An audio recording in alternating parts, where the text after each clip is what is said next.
in your kingdom spouse journey, if you haven't reached the point where, like, you don't want it anymore, you have a long way to go.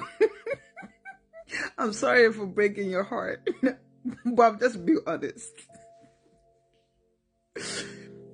If you haven't reached to the point where, like, you say, oh, I don't want it anymore, and not by pretending that you don't want it, like, you don't want it.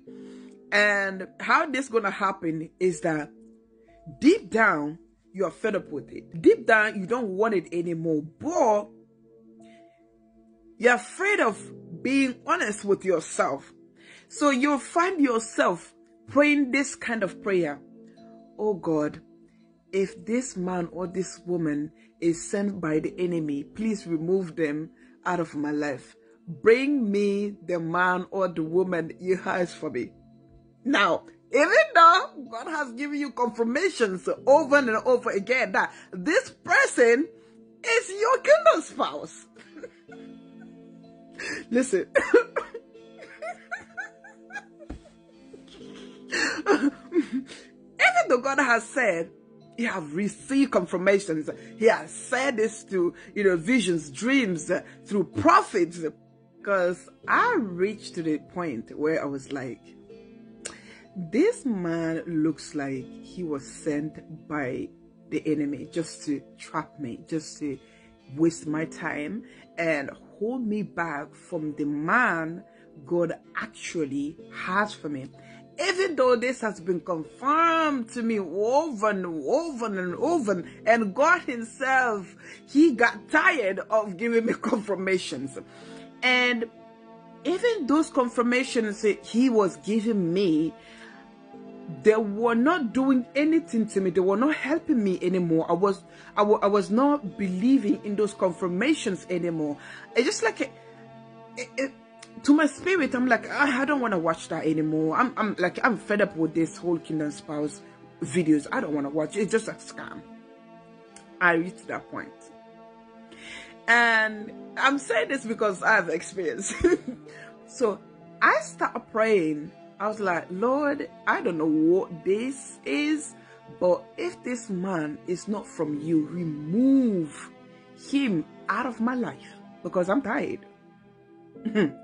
I am tired. I was praying from God, save him, reveal yourself to him, show him who I am to him, to God. If this man is not my kingdom spouse, remove him from my life. And I remember praying this prayer for a little while, about like, a month, okay? And then I remember I was praying that evening, and I felt this, this unexplainable feelings in my spirit. And suddenly I was like, God, teach him how to treat me. Teach him my love language. Teach him how to take care of me.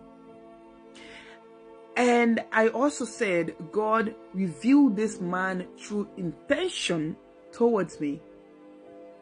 So when I said this prayer, because of the whole crazy, ups and downs I've gone through with this man, I was expecting the worst. So that was one of the prayer I was always being scared of to pray because of what was happening.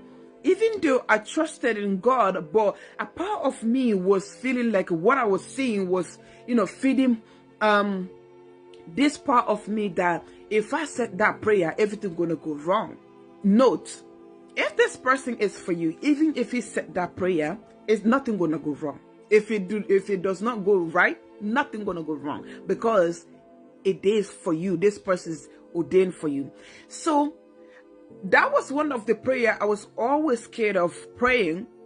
That prayer we always pray, that, oh God, if he's not for me, remove him. Or if, reveal his true intention toward me. Because for years I wasn't prepared to receive what I was expecting to receive once I said that prayer.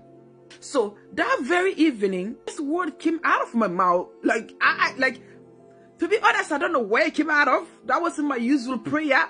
So I was like, God, reveal this man's true intention toward me. If he is not for me, remove him. Or if he's for me, teach him how to treat me. Teach him my love language and teach me how to treat him. Teach me his love language, because my man, he's not he's not the best at communication. He's very hard-headed. So sometimes like, oh God, why me? And after setting this prayer, I was, like I said, I was expecting the worst. But then again, when I said this prayer, this was going opposite of what I was expecting. He started acting right. He started acting, doing things that I was once, arguing with him about. He started doing those things right. There was changes in his behavior, but because I was just expecting the worst out of that prayer, it was so hard for me to see that little changes in his behavior, because my number one focus was the worst. That was what I was expecting. So it was really hard for me to, notice that, okay, there's a little bit changes here. There's a little bit changes here. I know it's all not perfect, yeah, but there's a changes. He's making changes, okay? There was changes coming through. I remember this evening I was sitting down, drinking my tea, and God put this in my spirit that, daughter, you have to watch him. Things are changing little by little. I'm like, wait a minute. Since I prayed this prayer, it's happening the opposite of what I was expecting. So I was like, oh Lord. So he stayed the one at the end of the day. I was like, oh Lord, please.